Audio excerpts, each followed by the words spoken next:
So I heard this phrase the other day called the muscles of independence.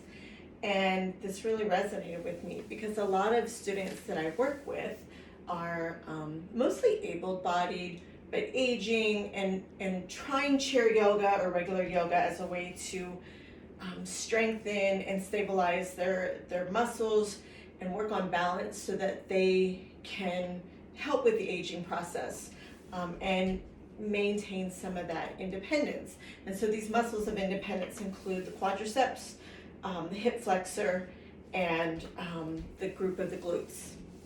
And that was really interesting to me because we use these muscles of independence for getting up and down out of the chair, for getting up and down off the toilet, for going up and down stairs, and just hopefully walking stable, in a stable way. Maybe that we're like getting our feet up and we're not, dragging our feet and tripping more. So I'm making this video in particular for a friend of mine, but I'm hoping that it comes out well enough that I can share it with others. So just starting out by just coming to the front part of your chair, and we're just gonna dive right in. So if you feel like you need to do a little bit more warm up ahead of time, go ahead and pause this, explore your warm up, and then come back in. So we're gonna sit towards the front edge of the chair. I like to use a folding chair, it's more stable, a dining chair, anything that has like a flat seat in the bottom, and then hopefully your feet are within range of touching the floor. So we'll start first by just lifting the left arm up overhead, nice long spine, exhale, bringing it back down. We'll do this with the other arm. And exhale, lower. Let's do it one more time each side.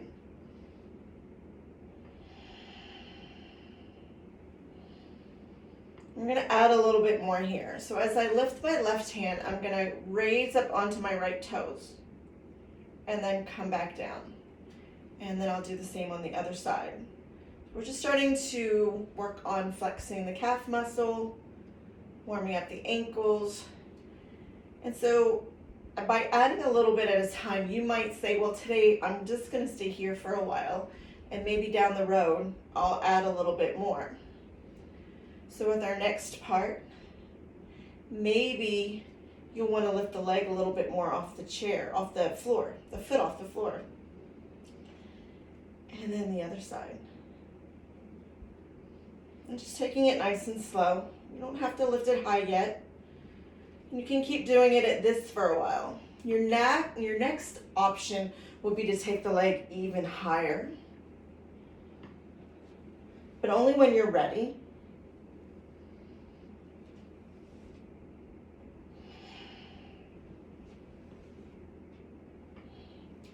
And then your last option would be to hold. Now you can hold it whether it's up high, hovering the ground, toes on the floor.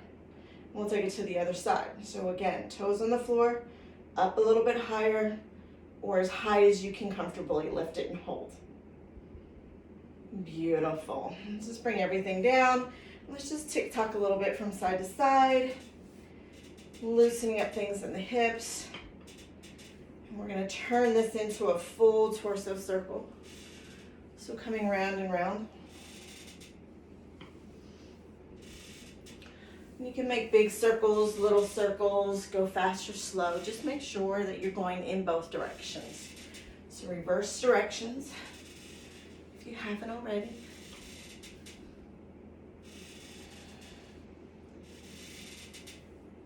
Excellent. Come back into center. Let's take the feet a little bit wider. And we're just going to windshield wiper. One knee in and then the other. So if you're like me and sitting on a folding chair, I always put a blanket or a towel underneath just for a little bit more being able to slide from one side to the other.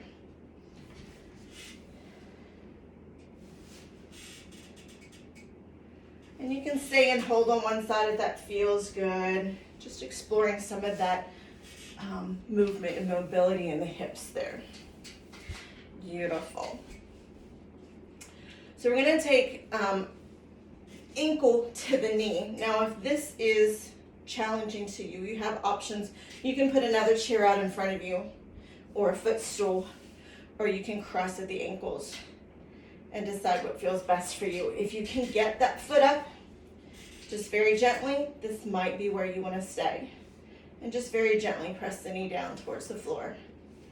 Another option is to hinge at the hips. Keep the back as straight as you can, folding forward. You might feel some sensation here on the side. You might feel it in the low back. Just notice where it is. Make sure that it's not extremely painful. If you've had a hip replacement, maybe getting the ankle all the way to the knee might not be for you. So just listen to your body.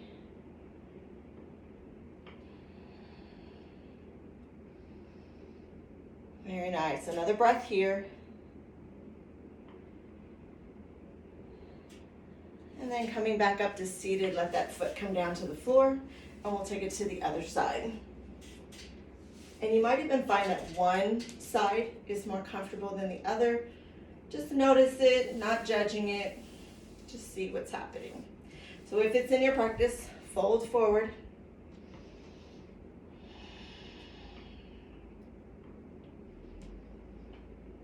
And just keep breathing.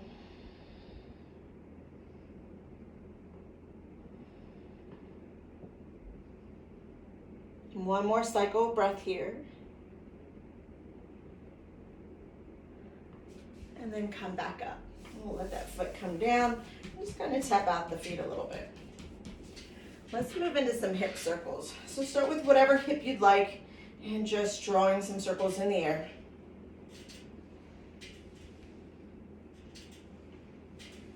Go in both directions.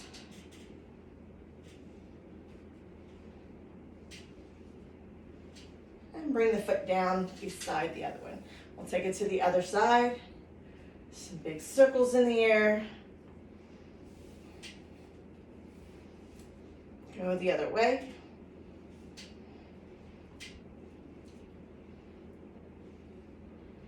And release that foot back down to the floor.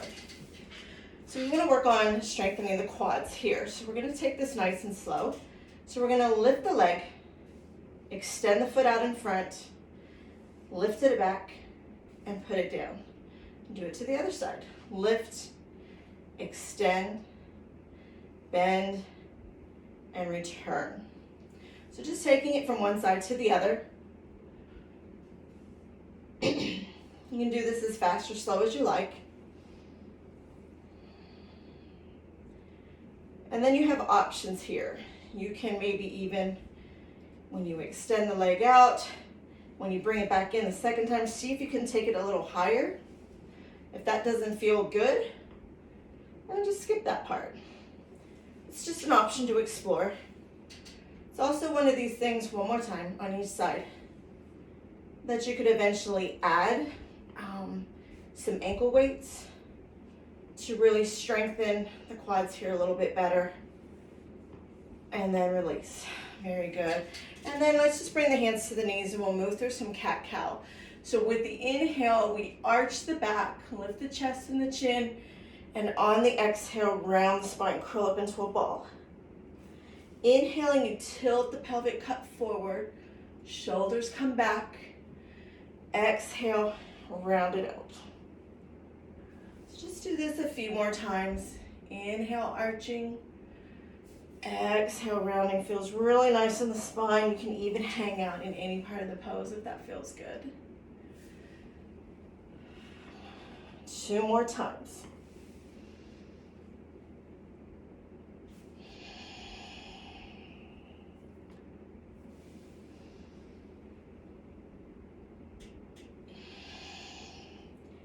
Perfect. So the next part that we usually go to in my chair yoga classes is called a blast off. So I'm going to show you several different ways to do this. If you're still working at getting up and down out of the chair, need a little bit more momentum to help you get there, we can bring the hands down to the side, and on the inhale, lift up and lower back down. So our sit back down, we want to have a little bit more control and not just plop down, right? So we want to lower down gently. So you can continue using the arms like that. If you want to experiment with a little bit a different sensation, you can bring the arms out in front and lift this way.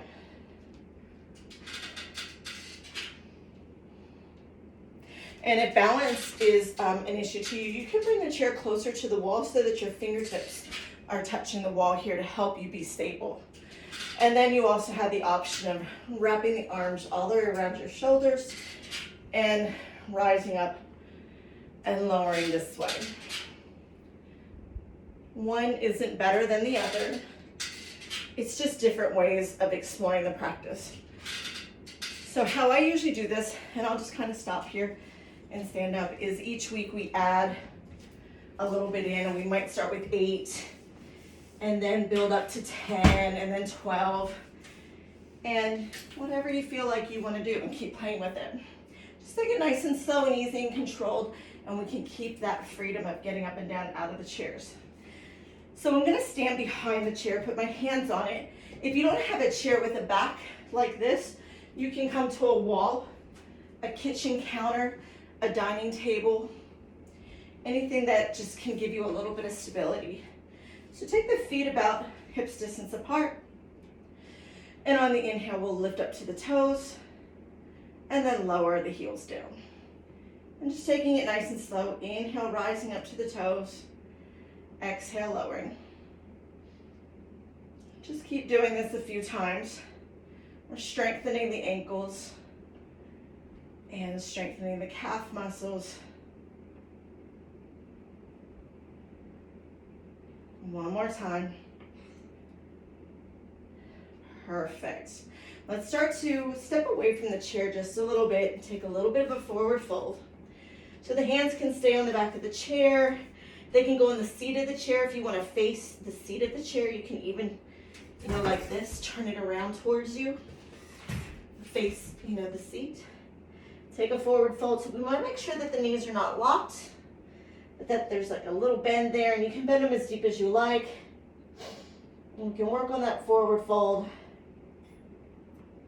And just using something to stabilize yourself. It can be hands on the wall, or maybe even you want to grab opposite elbows. And just stay here for a few breaths. So we're getting some nice lengthening in the hamstrings. Decompressing the spine a little bit might feel good. 2 more breaths.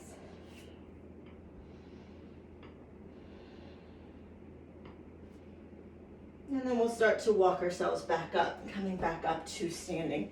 I'm going to turn sideways so that you can see me, but if you need to hold on to the chair or the counter with both hands, stay that way. I'm just turning so that you can see me this way. So I'm going to hold on with one hand. You might be holding on with 2. And I'm going to shift my weight into my right foot. And I'm going to start to lift the left leg out to the side. It's not a big movement, it's just something small. And again, this might be something along the road that if you want to add weights, you could do that, or resistance bands would be nice too. And this helps to strengthen the side. And then we'll take it to the other side. So I'll face this way and just lift and lower the leg. So we're also working on balancing muscles here. These are our balancers.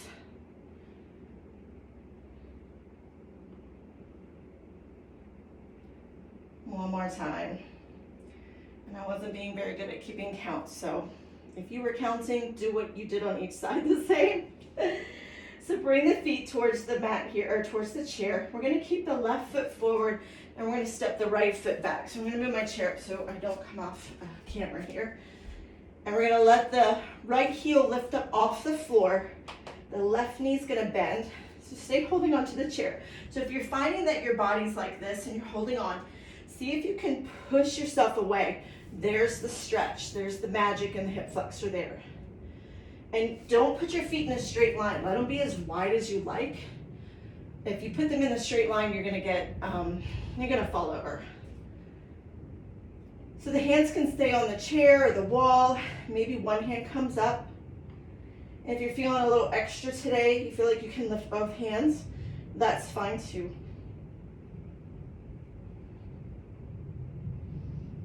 All right, we can even get a little bit of strengthening here. So bring the front leg towards straight, and then bend. And then straight, and bend. And you can do this several times, strengthening that quad muscle in the leg. One more time. And then step together and just kind of pedal it out, and we'll take it to the other foot. So let the feet be nice and wide. One foot goes back, the heels lifted off the floor, bent leg, don't go too far over. Just make sure we've got a nice straight back as best you can. This is where a chair is great. Maybe you want to float one hand up. Maybe both hands want to reach up today, or maybe not.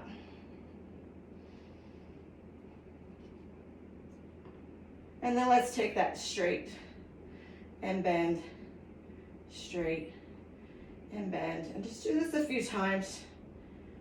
Just make sure that we're not locking the knee out at any time. One more time.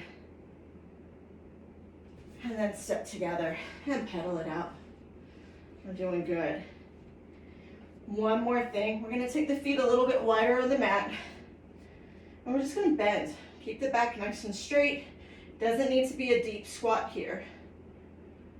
We're just doing, it always makes me think of when I was, 3, 4, and doing ballet lessons. And do some little plies here. And if you feel stronger and you want to go a little deeper, that's fine. But we're doing fine just where we're at, little squats. And just working on strengthening the legs. One more time. And then that's a good place to stop right there. So feel free, you can continue on with another practice. You can take a little shavasana or take a little rest. Thanks.